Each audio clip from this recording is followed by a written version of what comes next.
Zdravím. Dobrý chalani. Dobrý deň. Vítajte v taxíku. Ja som Peter. Marek. A ja som Tibor. Ako? Tibor. Marek a Tibor. Kam ste sa vybrali, to mi povedzte najprv. Na Tomášikov pôjdeme? Pôjdeme? Idete so mnou? Ja, viete, čo vás čaká, hej? V takomto taxíku. Otázky. A možno naše odpovede a finančný zárobok. Kiežby. Dajte si pásy a ideme na Tomášikovu.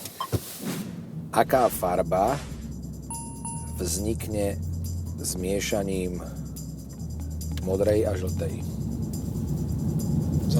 Zelená.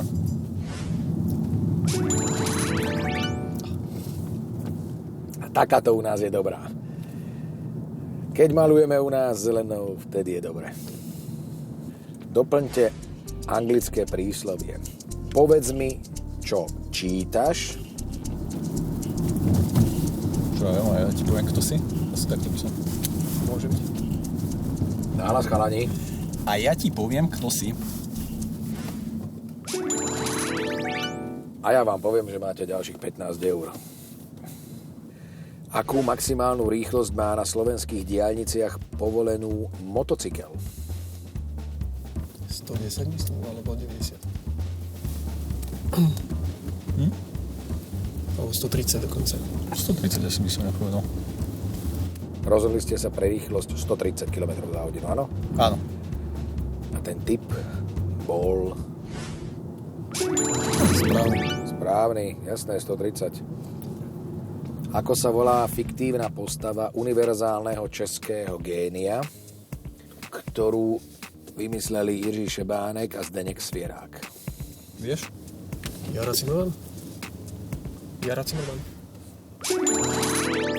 Zimmerman. Akým úradným jazykom sa hovorí v San Maríne? Taliančinou. Taliančinou. Jednoznačne, zreteľne, bez zaváhania. Dobre, 5 otázok ste zvládli veľmi rýchlo a preto prichádza taká menšia prestávka. Ale to len tak pre mňa, lebo rozprávať budete teraz viac vy, lebo budete hovoriť o sebe. Nech sa páči. Tak ja žijem momentálne v Prahe. Už asi rok a pol. A pracujem s počítačmi. To je všetko? Dobre. A ako sa to tak hovorí, že je v Praze blaze? Tak je tam chladnejšie ako v Bratislave. Ale je to pekné mesto. No ja som tiež z Partizanského. A tiež pracujem s počítačmi, ale žijem tu na Bratislave, kde je teplejšie ako v Prahe. A vy chalani sa odkiaľ poznáte? Z Partizanského? Z Partizanského sme chodili do školy spolu. Tak. A chceli by sme pozdraviť teda našu ďalšieho spolužiaka, ktorý má dneska zrovna 30 rokov, takže Cila, čau. Všetko najlepšie. Všetko najlepšie.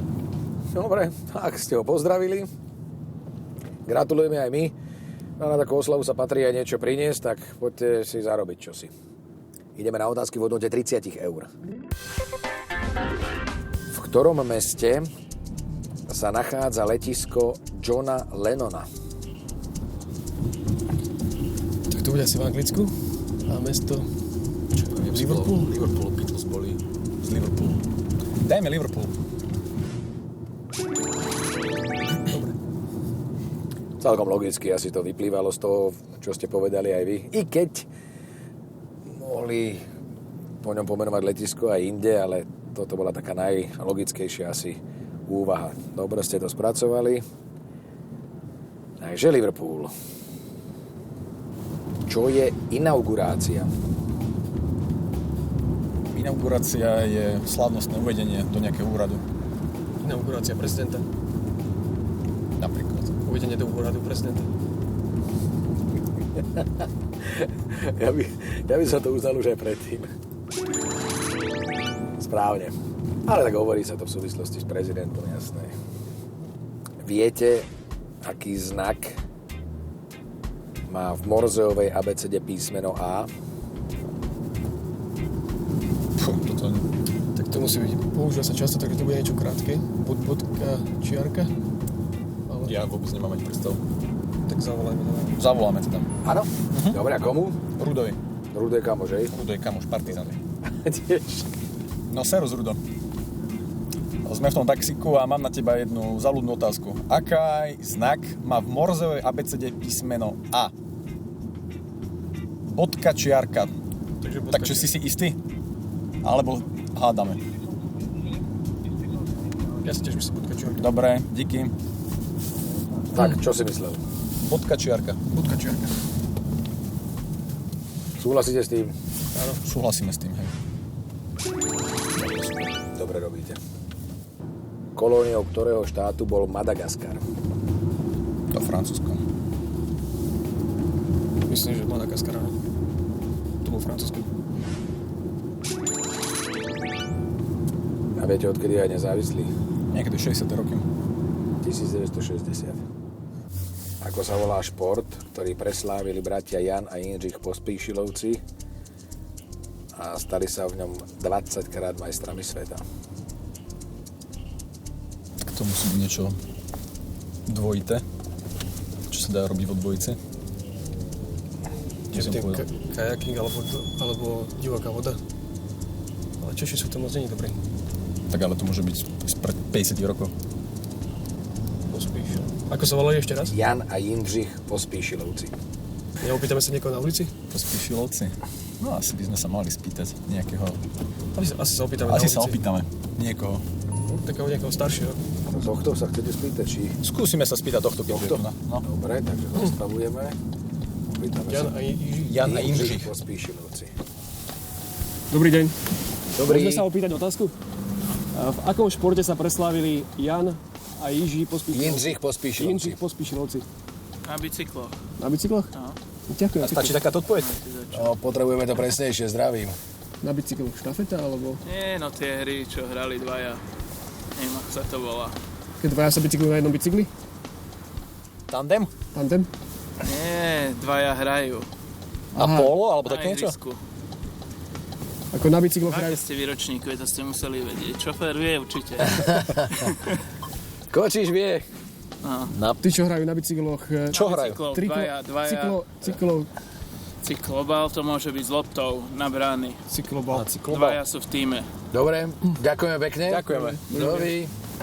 Tak skúste ešte trošku porozmýšľať. Cyklo alebo bicyklo. Cyklobal, bicyklobal, Dáme bicyklopal. bicyklobal. Keďže hrajú na bicykloch. Bicyklebal. Dobre. No chalani, sme v cieli cesty. Ten cieľ zatiaľ pre vás znamená 225 €, ale môže to byť aj 450, alebo aj 2 náramky v tejto hodnote. Ja by som zobral tých 225. Dobre. Hej? Hej. Ďakujem. Zaslúžené. Počkajte, otázku vám ešte poviem. Ako sa volá slovo alebo veta, ktorá sa z oboch strán číta rovnako? Ambigram. Palindrom. Palindrom. Palindrom. Napríklad Kobila má malý bok. táram ako kamarát, radar a tak. Ťahať. Ťahať. Dobre, toto je Chalani, koniec. ale bolo to veľmi dobré. Čau, dík. Niekedy sa aj také, čo si stane, že to nevíde úplne, ale vám to vyšlo podľa mňa veľmi dobre. Boli ste výborní hráči. Ďakujem pekne. Ďakujeme aj my. Všetko dobré. Dovi? Dovidenia.